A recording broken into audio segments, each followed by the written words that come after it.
Kali ini saya akan membacakan tulisan @riamari290818. Judul ceritanya adalah Mbak Ara, sosok perempuan yang mengikutiku sampai sekarang. Tahun 2014 adalah tahun yang gak bisa aku lupakan, di mana aku bisa melihat itu. Iya, itu semua. Aku menyukai pramuka dan aku menjadi bantara yang harus membimbing adik-adik kelasku, di mana harus menyiapkan acara kemah bersama di akhir tahun pelajaran. Di sini nama toko dan tempat aku samarkan, kecuali aku yang benar mengalaminya sendiri. Jika tahu dan di sini mungkin ada temanku, kumohon diam aja dan ikut menyimak. Aku gak mau terjadi sesuatu yang tidak diinginkan. Kami anak-anak Bantara sebulan sebelum perkemahan sudah menyiapkan jadwal acara. Kami sangat antusias dan benar-benar acara ini harus berjalan dengan baik. Cerita ini aku ringkas, ada beberapa part yang gak aku ceritakan. Langsung ke intinya saja ya. Sehari sebelum perkemahan, tepatnya hari Jumat di bulan Mei, kami Bantara mengadakan rapat terakhir karena besok acara kemah dimulai. Kami menyiapkan semua dan mengecek satu persatu apakah ada yang terlewatkan. Acara kemah tersebut ada di luar sekolah. Lokasinya masih suasana pedesaan dekat dengan hutan, tapi masih dekat perkampungan juga, masih asri banget. Setelah rapat, kami beristirahat sejenak untuk membeli minum. Waktu itu aku sudah gak enak badan. Aku banyak pikiran karena berantem dengan pacar. Sekarang sudah jadi mantan. Aku berjalan dengan temanku, sebut saja Mawar. Aku tiba-tiba menangis dan langsung pingsan. Bukannya sadar, malah aku kesurupan. Yang masuk ke dalam tubuhku anak kecil penunggu ruang kelas nomor 2 saat itu. Rasa badanku sakit banget dan aku terus menangis. Teman-temanku bingung seketika. Dia memanggil satpam. Kebetulan beliau juga paham dengan hal begituan. "Ini kenapa?" tanya beliau. "Tadi nangis dan tiba-tiba mendadak pingsan. Bangun-bangun malah kesurupan, Pak," ucap salah satu temanku. "Ya udah, sepatu dan kaos kakinya dilepas dulu," ucap beliau. Dia lalu menekan jempolku dengan kuat dan itu rasanya sakit sekali. Jempol kaki dan jempol tangan rasanya seperti mau patah. Aku makin histeris. Setan dalam tubuhku tidak mau keluar dan memberontak. Beliau menekan jempolku makin kuat. Sangat menyakitkan. Aku gak tahu mereka yang pernah kesurupan ngerasain sakit juga seperti ini atau tidak. Jadi pengalamanku, aku ngerasain sakitnya. Dan apa yang diomongin setan itu melalui mulutku, aku juga dengar. Tetapi mulutku seolah bergerak sendiri, aku tidak bisa apa-apa. Setan yang merasukiku anak kecil, agak bandel. Setelah keluar dia masuk lagi sampai beberapa kali. Akhirnya temanku ikut membacakan doa supaya setan itu keluar dan benar-benar keluar dari tubuhku. Aku tersadar dan diberi minum. Badanku rasanya lemas dan sakit semua. Dari kerasukan itulah yang membuka kepekaanku. Itu baru permulaan cerita yang sangat panjang sebenarnya.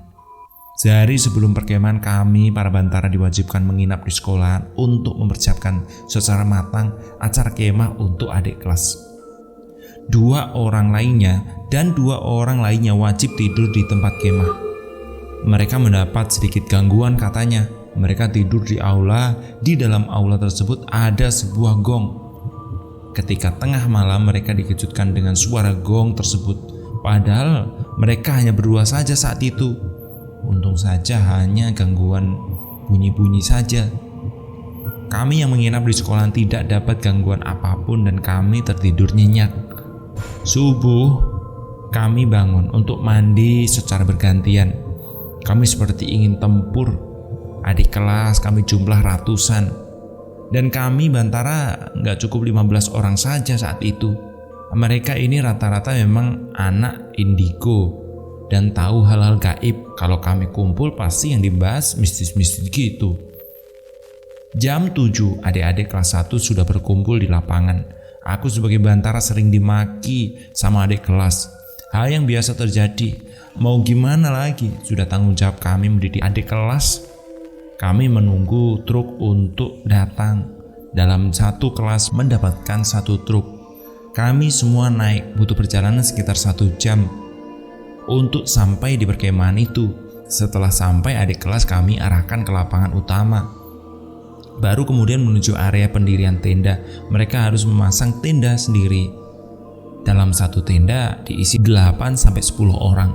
Saat itu aku mendapatkan tugas menjadi sea guide, yang artinya waktu kegiatan aku yang harus mengatur jangan sampai molor. Itu tugas yang berat, aku harus bolak-balik ke sana ke sini. Malam telah tiba, adik kelas harus berkumpul di aula perkemahan. Seperti gedung biasa yang aku ceritain yang ada gongnya itu. Jam 7 kami mulai diisi oleh pembina pramuka dan selesai jam 9 malam. Pada malam ini untungnya tidak terjadi apa-apa. Keesok harinya kami mulai melanjutkan acara. Dan di malam hari kedua adalah mimpi burukku. Awal semuanya baik-baik saja dan saat itu mulai terjadi gangguan-gangguan. Waktu menunjukkan jam 8 malam, acara api unggun segera dimulai. Acara beberapa di lapangan dekat gerbang pintu akses masuk. Ntar ku gambarin deh denahnya. Berada di lapangan dekat gerbang pintu akses masuk.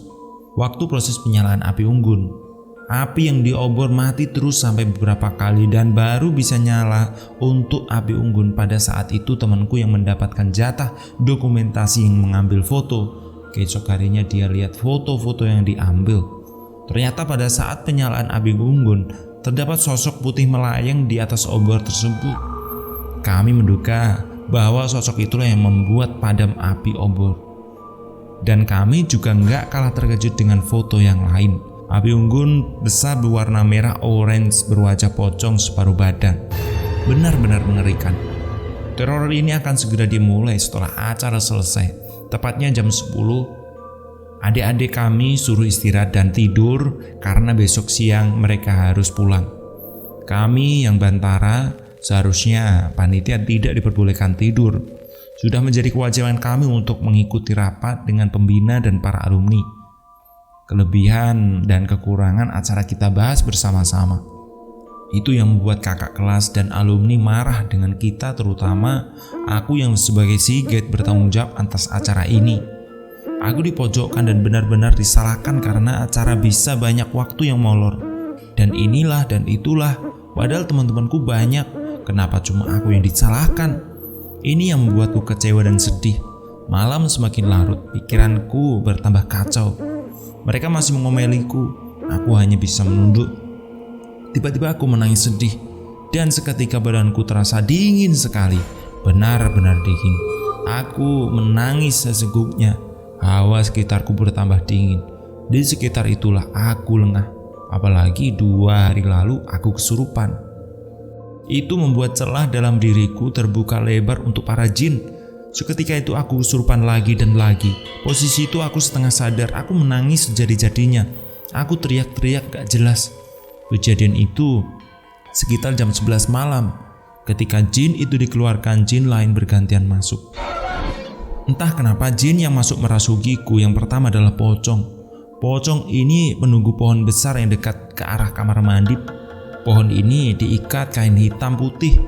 Yang lain aku kurang tahu, dan berakhir ada wanita berbaju putih berwajah sedikit rusak. Iya, dialah Mbak Ara yang ikut denganku sampai sekarang. Dia tinggal di pohon besar seberang tempatku kesurupan. Dia benar-benar gak mau keluar. Dia ingin ikut aku, atau aku yang harus ikut dia. Oh ya, waktu itu aku ditolong kakak kelas yang pandai begituan dan termasuk ilmunya tinggi. Negosiasi yang sangat alot untuk mengeluarkan Mbak Ara. Dia benar-benar kekeh ingin ikut aku. Kamu siapa?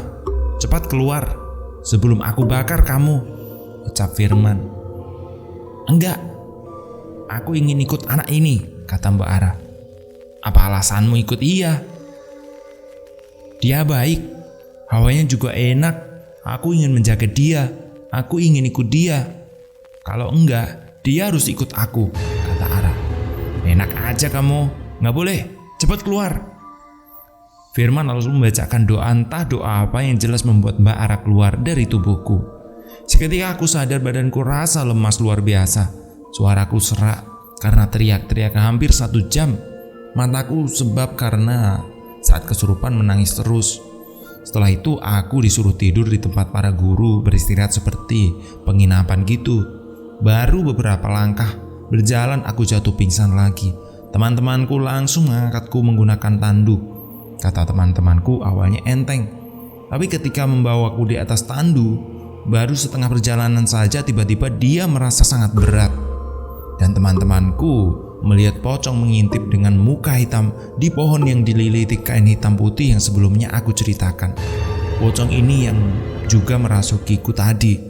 Temanku takut mungkin dia sendiri yang melihatnya, apalagi untuk sampai di penginapan harus melewati samping pohon itu. Temanku sampai tutup mata.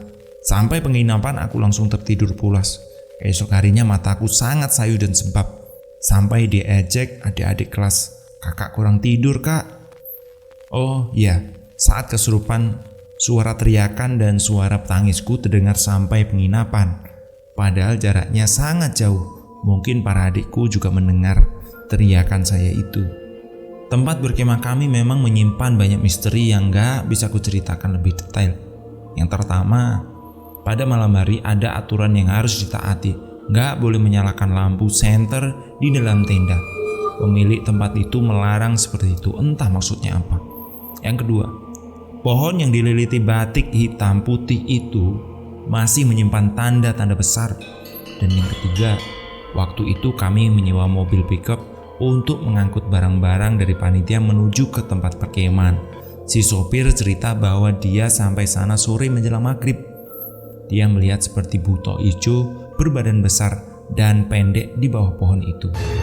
Dan yang keempat, adik-adik kelas yang tendanya berada di pojok sering melihat penampakan.